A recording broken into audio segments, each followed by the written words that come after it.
Jadi bukan orang yang pemarah, bukan juga orang yang tidak bisa marah. Ini kadang-kadang di masyarakat suka keliru ya, mengira bahwa orang yang mulia, yang bertakwa, orang yang paling mulia di sisi Allah itu yang gak bisa marah. Luar biasa itu Pak Kiai itu katanya. Orangnya sabar sekali. Dimaki-maki orang, dihianati orang, dipukul orang, senyum sih. Gak pernah marah. Itu kemungkinan besar Kiai itu abnormal.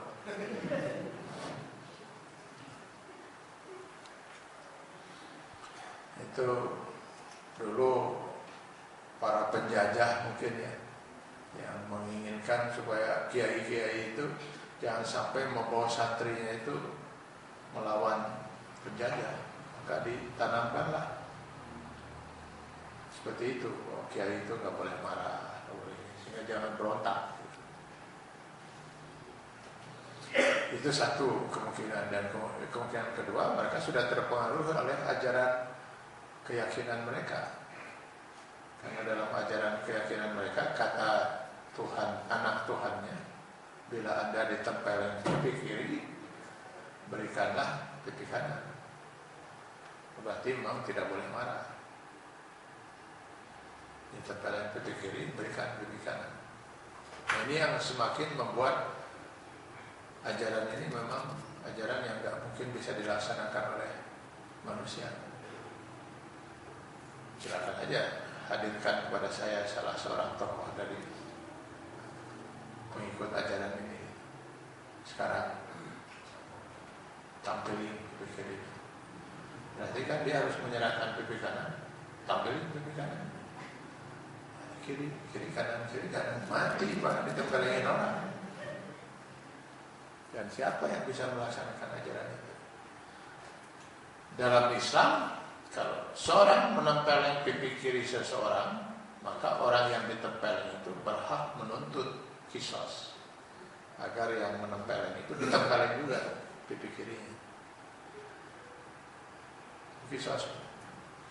Karena saya itu tidak ingin ditempelin orang, maka saya akan menahan diri untuk tidak nempelin orang. Itu hukum Allah, luar biasa. Orang itu kecil, lemah. Kalau saya tempelin, dia nggak akan bisa membalas saya.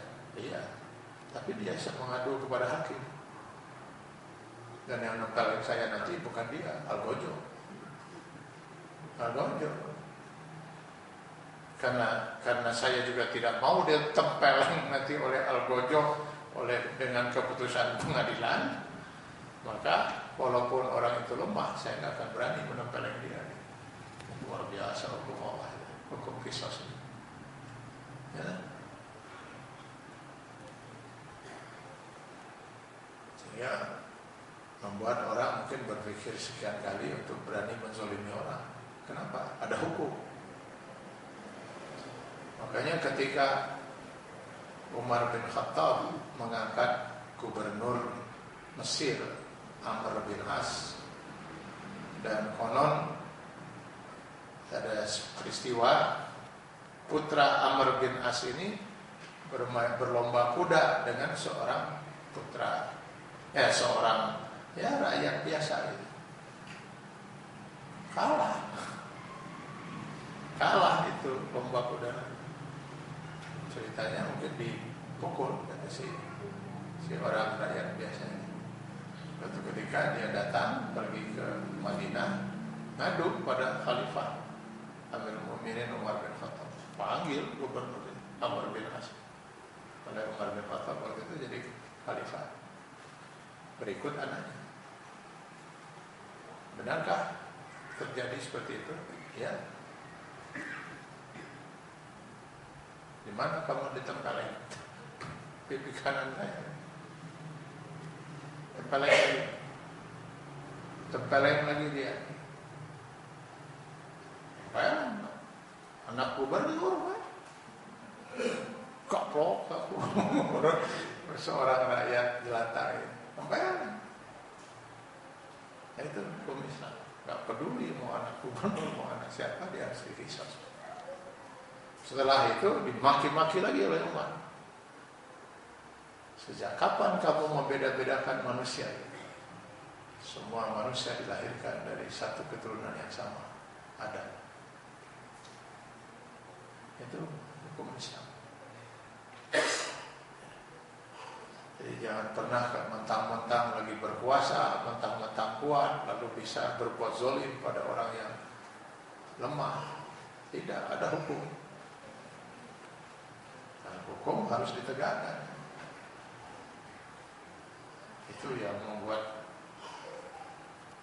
kalau kita hidup dengan hukum Allah itu tenang, Pak. Karena hakimnya Allah, Pak. Sebenarnya hakimnya Allah. Hakim-hakim di dunia itu hanya melaksanakan hukum Allah. Nah, kalau hakimnya itu Allah, pasti adil. Pasti adil. Kalau hukum itu Allah yang menetapkan, pasti adil. Kalau hukum dibuat oleh manusia, pasti tidak adil. Semua aturan yang dibuat oleh manusia pasti tidak akan pernah adil untuk semua manusia. Saya jamin itu. Pasti. Kenapa? Ketika aturan atau hukum dibuat oleh manusia, sekelompok manusia, apa yang paling pertama mereka pikirkan? Kepentingan kelompok mereka. Apakah mereka pikirkan kepentingan kelompok lain? Nggak akan. Nggak akan. Sekarang saudara membuat organisasi, membuat partai, membuat apalah. Lalu kita buat anggaran dasar, anggaran rumah tangga, partai, organisasi kita. Apa yang paling pertama kita pikirkan? Kepentingan organisasi kita, kepentingan partai kita. Apakah kita pikirkan kepentingan partai lain? Boro-boro, Pak. Kalau bisa dengan aturan kita itu partai orang lain hancur. Bagaimana supaya partai kita menang? Ya kan? Jadi bagaimana mungkin aturan yang dibuat seperti ini bisa adil kepada setiap manusia? Pasti subjektivitas dari pembuat aturan itu masuk, Pak. Kepentingan si pembuat aturan. Saudara punya perusahaan, lalu saudara buat aturan dalam perusahaan itu. Apa yang pertama kali saudara pikirkan pada waktu membuat aturan itu? Kepentingan perusahaan saudara. Malah kalau mungkin lebih pribadi lagi, kepentingan saudara sebagai pemilik perusahaan. Kalau bisa karyawan tong untung deh. Itu, Pak. Itu hukum manusia. Kita perluas, mau diperluas sampai kapanpun tetap, Pak. Kita buat aturan, misalnya di negeri ini sebagai bangsa Indonesia kita membuat aturan hukum, undang-undang, DPR membuat dan sebagainya. Apa yang paling pertama kita pikirkan? Kepentingan bangsa Indonesia. Apakah kita pikirkan kepentingan bangsa lain? Boro-boro, Pak. Kalau bisa, ya kita punya keuntungan besar dengan aturan yang kita buat. Sehingga ambalat bisa masuk misalnya, jadi kita bisa menggunakan umpama seperti itu. Baru kita memikirkan kepentingan. Jadi bagaimana mungkin aturan seperti ini bisa adil? Pasti ada pihak yang akan terzalimi, Pak. Karena yang membuat aturan itu sudah memikirkan hanya untuk kepentingan dia. Apalagi kalau si pembuat aturan itu, si DPR itu sudah masing-masing punya kepentingan juga untuk kepentingan partainya. Wah, ini makin kecil lagi itu kelompok kepentingannya itu. Maka beradu itu antara berbagai kepentingan itu. Maka itu yang sering terjadi di DPR. Pada saat mensahkan undang-undang ramai itu. Kenapa? Beradu kepentingan. Masing-masing ingin melihat dari peraturan ini untuk kepentingan partainya. Nah, ini sangat luar biasa jauh berbeda dengan aturan dan hukum Allah.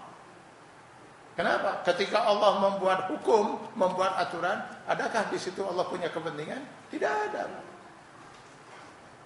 Allah tidak punya kepentingan apakah aturannya mau ditaati atau tidak.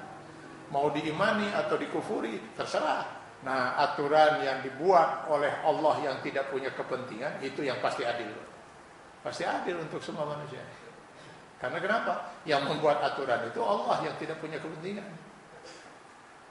Maka aturan apapun yang dibuat oleh manusia, saya tidak percaya itu akan bisa adil.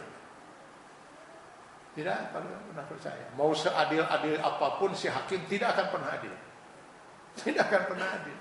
Orang aturannya saja sudah tidak adil loh.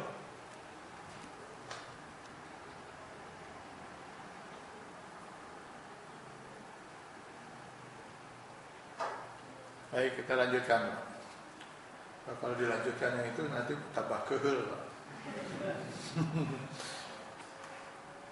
Kullama ulqiya fiha faujun, kullama setiap kali ulqiya dicampakkan, dimasukkan fiha ke dalamnya, maksudnya ke dalam neraka jahanam, faujun. Faujun itu sekelompok. Fauj itu kalau ya sekelompok lah, jadi jumlah yang banyak. Faujun, jadi maksudnya sekelompok orang ahli neraka. Jadi dia masukkan sekelompok orang. Ketika setiap kali dimasukkan sekelompok orang ahli neraka, yaitu orang-orang kafir itu, setiap masuk dimasukkan, sa'alahum khazanatuha. Sa'ala bertanya, hum lahum, sa'alahum. Sa'ala bertanya hum kepada mereka, khazanatuha, penjaganya, nyanya neraka. Maksudnya di sini malaikat penjaga neraka. Zabaniyah. Bertanya. Nah, ini pertanyaan untuk apa pakai nanya? Jadi para ahli tafsir ya berkeyakinan pertanyaan ini pertanyaan untuk melecehkan, ngalelewe. Ibarat gini, Pak, ada pertanyaan itu yang sifatnya untuk basa-basi, ya. Ada pertanyaan. Jadi pertanyaan, setiap pertanyaan itu menunjukkan yang bertanya itu tidak tahu, ya kan? Seperti guru bertanya pada murid, jangan terus dikatakan, oh guru itu nggak tahu apa-apa, makanya dia nanya ke murid. Oh enggak, itu sedang menguji, Pak. Gurunya tahu jawaban itu, dia nanya ke murid, menguji apakah si murid itu tahu atau tidak, gitu. Jadi artinya tidak setiap orang yang bertanya itu karena tidak mengerti. Ada orang bertanya itu karena tidak mengerti. Ada orang bertanya karena ingin menguji. Seperti sekarang malaikat Jibril bertanya kepada Rasulullah SAW, ma huwal iman? Jawab oleh Rasulullah. Lalu kata Jibril, sodaka, benar jawabanmu. Jadi bukan Jibril tidak tahu. Jibril yang mendapat tugas dari Allah untuk menyampaikan risalah Allah kepada Nabi Muhammad. Nah, lalu ditugaskan pula oleh Allah untuk menguji Nabi Muhammad itu sudah mengerti tidak dengan ajaran Islam yang dibawanya ini, ya kan? Yang dibawa yang dibawa oleh malaikat Jibril ini, makanya perlu ujian. Nah, ditanya mahwal iman, dijawab iman itu adalah disebutkan oleh Rasul rukun iman yang 6 itu, iman pada Allah, iman pada ini dan seterusnya. Nah, kata Rasulullah Sallallahu Alaihi Wasallam, yang menerima ajaran Islam langsung dari Allah atau lewat malaikat Jibril. Maka Rasulullah memahami setelah ajaran Islam sampai bahwa rukun iman itu 6. Ditanya lagi, dan benar kata Jibril yang membawa risalah Islam itu, benar itu jawaban itu. Lalu malaikat Jibril bertanya lagi, mahwal Islam? Apa itu Islam, Muhammad? Sudah ngerti enggak kamu? Kira-kira gitu loh kalau kita bahasakan. Islam itu naon? Dijawab oleh Rasulullah, Islam itu sebut, itu rukun Islam yang 5. Benar, kamu sudah benar ngerti itu, kata malaikat Jibril. Berarti rukun iman itu 6, yaitu rukun Islam itu begitu. Datang sekarang kelompok Syiah tidak mengakui itu. Liar kita. Coba lihat, rukun imannya beda, rukun Islamnya beda. Jadi ini orang Syiah ini Islamnya dari mana? Yang membawa Islam untuk orang Syiah itu siapa? Malaikat Jibril nanya kepada Nabi Muhammad, yang menerima ajaran Islam itu Nabi Muhammad. Yang membawa itu dari Allah, malaikat Jibril. Dua-duanya sudah saling menguji dan membenarkan. Jadi kalau ada orang kemudian mengatakan tidak begitu, ini Islam mana ya? Ini kan sudah sangat luar biasa ngawurnya, sesatnya.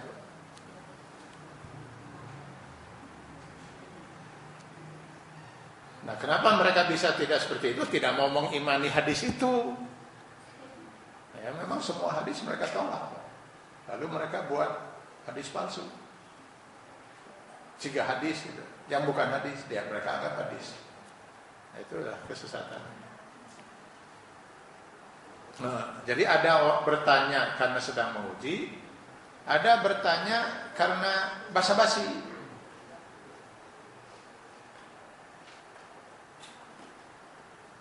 Seorang ibu lalu bertanya pada ibu tetangganya yang baru pulang dari pasar, bahwa keranjang, jelas keranjang nanti transparan, kelihatan itu tuh sayur segala macam dan sebagainya, itu jelas pulang dari pasar.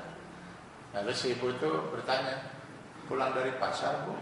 Nya gue pulang dari pasar atau menyeti? Masa dari kantor? Jelas pulang dari pasar. Nah maksudnya apa pertanyaan? Ya sekedar basa-basi daripada nggak ada pertanyaan gitu. Dijawab lagi oleh si ibu, betul dari pasar. Padahal jawab itu dari net club gitu. Klub di masjid atau dari mana itu bawa sayur, kan nggak mungkin di pasar. Nah itu pertanyaan yang sebenarnya dia sudah tahu si penanya itu, tapi sekedar basa-basi saja.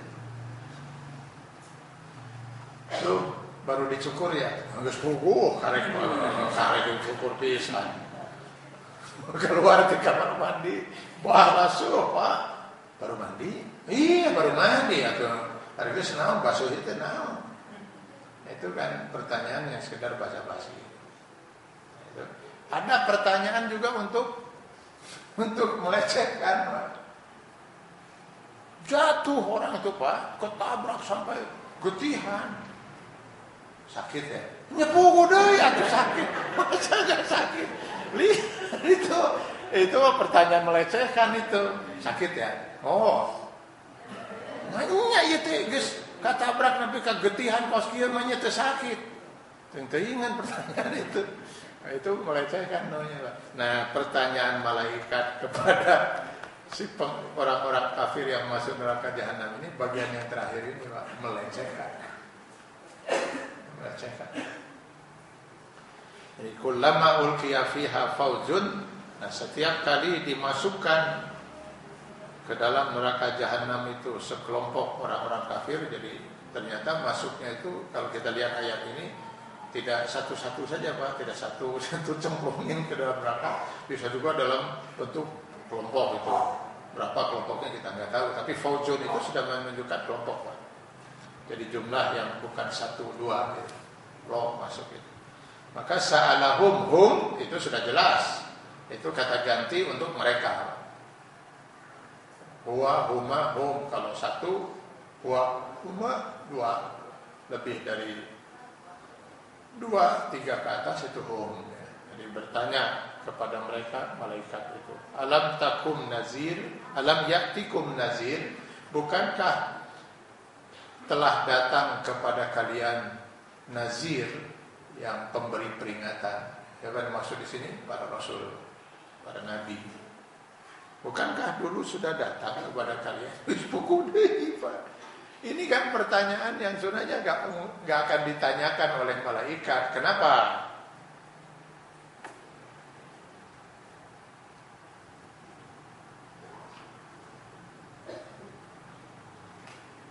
Kalau seandainya para nabi itu sudah pernah datang kepada mereka,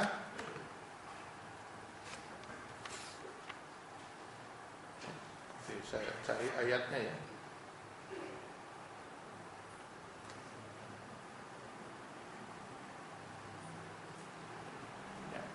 Kalau seandainya para malaikat kalau seandainya para rasul itu belum pernah datang dan memberikan peringatan, membawa risalah, mereka tidak akan masuk neraka. Ini ada orang dalam ukuran akidah kafir. Kenapa? Wah, yang disembah oleh mereka itu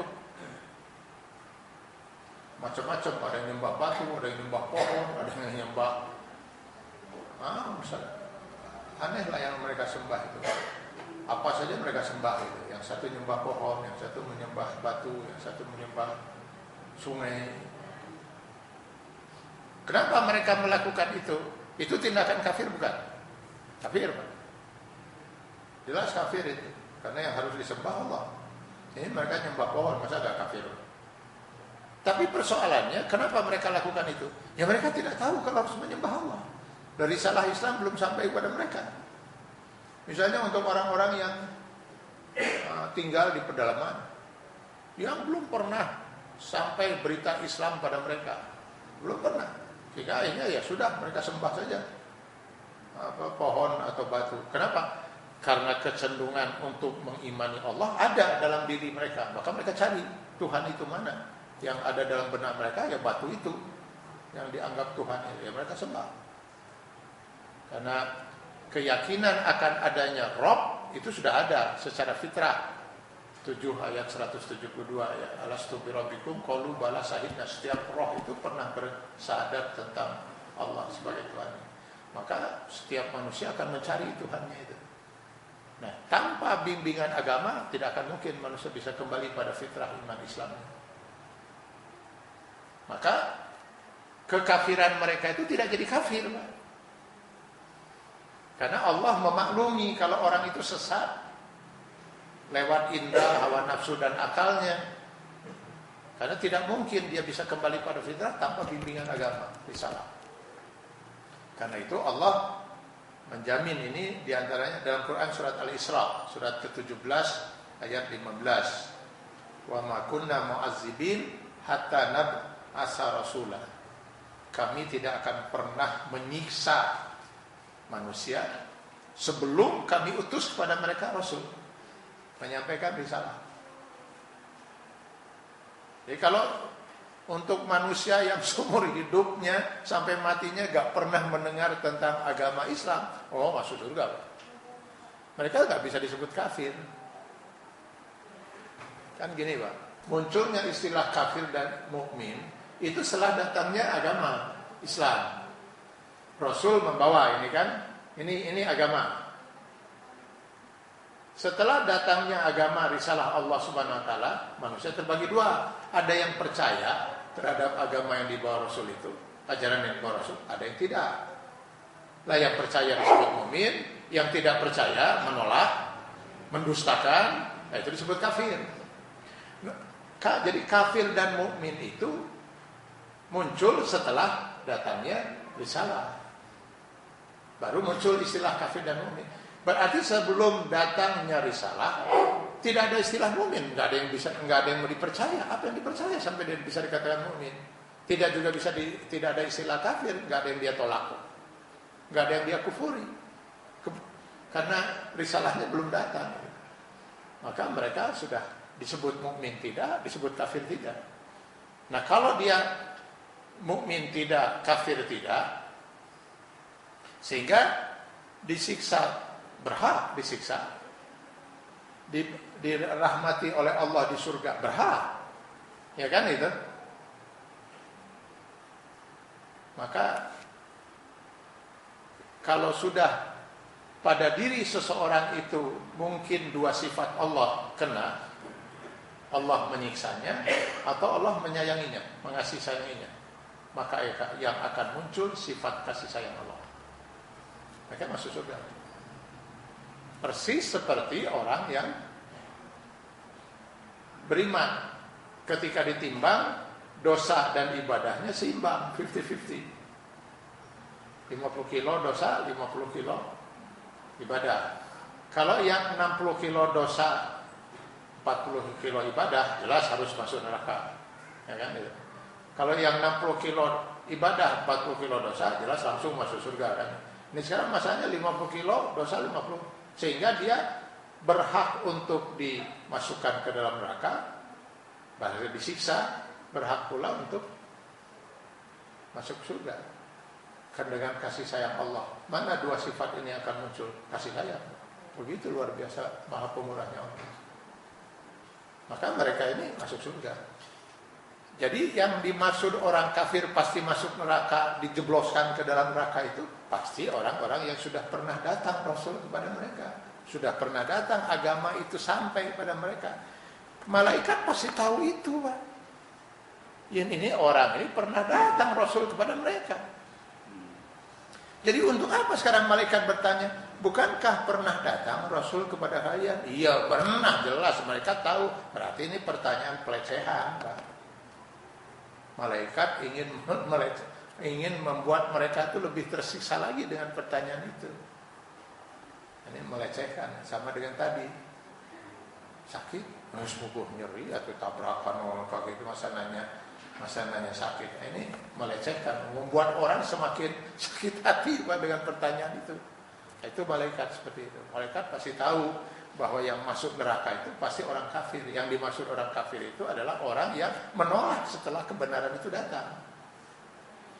Artinya setelah datang Rasul membawa kebenaran. Jadi pertanyaan ini, alam ya'tikum nazir, itu berarti pelecehan, untuk melecehkan. Ini persis kalau kita lihat di dalam Quran surat Az-Zumar, surat ke-29 ayat surat ke-39 ayat 71. Ini tentang orang-orang kafir ketika mereka diseret oleh para malaikat ke neraka jahanam. Sampai ketika mereka sudah berada di depan pintu neraka jahanam, hatta iza ja'uha futihat abwabuha, maka dibukalah pintu-pintu neraka jahanam. Di sini dijelaskan, dikatakan abwab. Abwab tidak bab. Bab satu pintu, Pak. Babani dua pintu. Abwab ini jamak taksir, artinya pintu-pintu. Kenapa? Karena pintu neraka tidak satu. Dalam hadis disebutkan pintu neraka itu 7. Kalau pintu surga 8.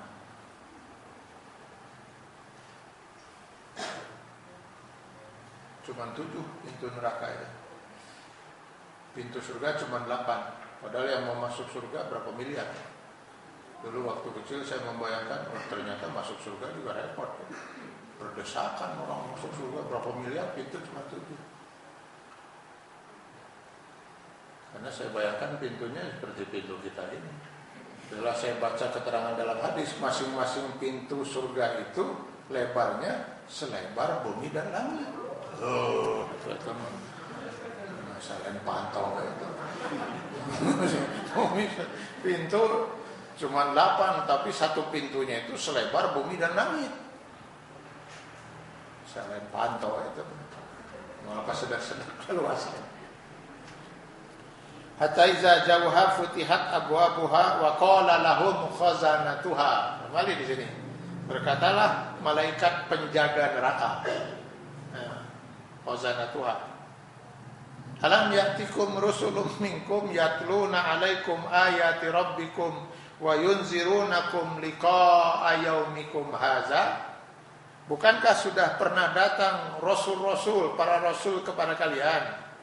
Yatluna 'alaikum ayati rabbikum, menyampaikan ayat-ayat, firman-firman Allah Tuhan kalian, dari risalah ya, firman-firman Allah.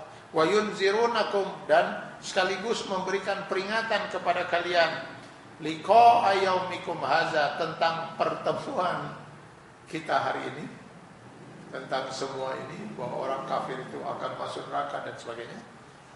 Lalu, nah ini pertanyaan melecehkan lagi. Masa malaikat tidak tahu? Dan si orang-orang kafir itu kespuguh, itu pertanyaan pelecehan, akhirnya nggak jawab. Oh lu, berkatalah orang-orang kafir itu, bala